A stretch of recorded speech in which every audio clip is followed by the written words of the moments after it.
Bismillahirrahmanirrahim. Assalamualaikum warahmatullahi wabarakatuh.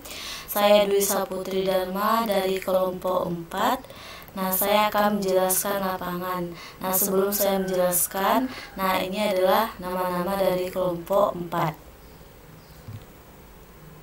Nah, saya akan menjelaskan tentang pembahasan 6.3 tentang lapangan. Nah, pada umumnya dari suatu ring, penjumlahan, pengurangan, dan perkalian terhadap unsur suatu ring akan diperoleh hasil. Tetapi untuk pembagian tidak selalu diperoleh hasil. Nah, di dalam integral domain, unsur-unsurnya dapat di-cancel, tetapi tidak selalu diperoleh hasil bila dibagi dengan unsur yang bukan nol. Misalkannya, bila A, B adalah elemen Z, maka 3A sama dengan 3B akan menghasilkan A sama dengan B. Tetapi tidak setiap unsur Z dapat dibagi dengan 3. Nah, ada suatu bilang-bilangan yang selalu diperoleh hasil bila dibagi dengan unsur yang bukan nol, yaitu yang disebut dengan lapangan. Jadi lapangan adalah sesuatu bilangan-bilangan yang selalu diperoleh hasil bila dibagi unsur-unsur yang bukan nol. Nah, lebih jelasnya kita lihat definisi 6.6. Nah, di situ menjelaskan lapangan adalah suatu ring yang unsur-unsurnya bukan nolnya membentuk grup komutatif atau abelian terhadap perkalian. Dengan kata lain, suatu lapangan adalah ring komutatif yang mempunyai unsur balikan atau inverse terhadap perkalian. Dari definisi tadi dapat kita simpulkan bahwa suatu struktur aljabar dengan dua operasi biner dapat dikatakan suatu lapangan bila yang pertama, jika R-nya dalam perjumlahan itu merupakan suatu grup komutatif. Yang kedua, jika R-nya di dalam perkalian merupakan suatu grup komutatif. Yang ketiga, distributif perkalian terhadap perjumlahan. Jadi, jika kita akan menunjukkan bahwa suatu lapangan adalah jika untuk menunjukkan bahwa suatu ring adalah lapangan, kita harus membuktikan ring itu komutatif dan mempunyai unsur balikan atau inverse terhadap perkalian, atau kita tunjukkan bahwa R merupakan suatu grup komutatif terhadap perjumlahan dan perkalian serta distributif perkalian terhadap perjumlahan. Nah, berarti harus sesuai dengan ini.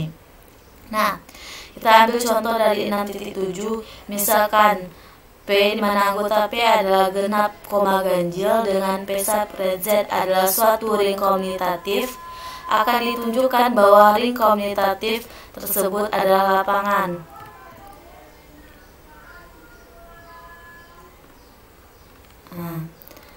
Nih, penyelesaiannya. Pertama, kita ketahui bahwa P adalah genap koma ganjil adalah suatu ring komutatif.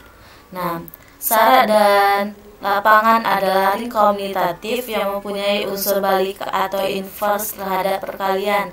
Dengan kata lain, untuk A elemen P, A inverse elemen P, sedemikian sehingga A kali A inverse sama dengan A inverse dikali A sama dengan 1.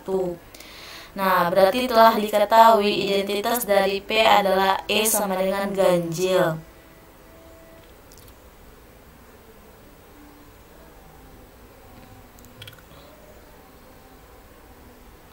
Nah, selanjutnya itu kita ambil sembarangan nilai dari P. Kan nilai dari P itu adalah ganjil genap. Kita ambil sembarang. Yang pertama kita ambil pertama genap adalah elemen P. Nah, pilih ganjil elemen P sehingga genap kali ganjil sama dengan genap itu tidak sama dengan identitasnya. Maka genap genap inverse sama dengan genap. Nah, yang kedua, kita ambil sembarangan dari nilai P. Misalkan ganjil. Mana ganjil ada elemen P, pilih genap elemen P sehingga ganjil kali genap sama dengan genap tidak sama dengan P. Jika Berarti dapat kita simpulkan bahwa P genap, ganjil anggotanya bukan merupakan lapangan. Jadi dari contoh 6.7 dapat kita simpulkan bahwa P sama dengan genap, ganjil, di mana P separate Z adalah suatu ring komutatif yang juga merupakan integral domain atau daerah integral, tetapi bukan merupakan file dan lapangan. Nah, dan untuk lebih rincinya tentang daerah integral ini akan dibahas oleh teman saya. Mungkin sampai sekian, terima kasih. Wassalamualaikum warahmatullahi wabarakatuh.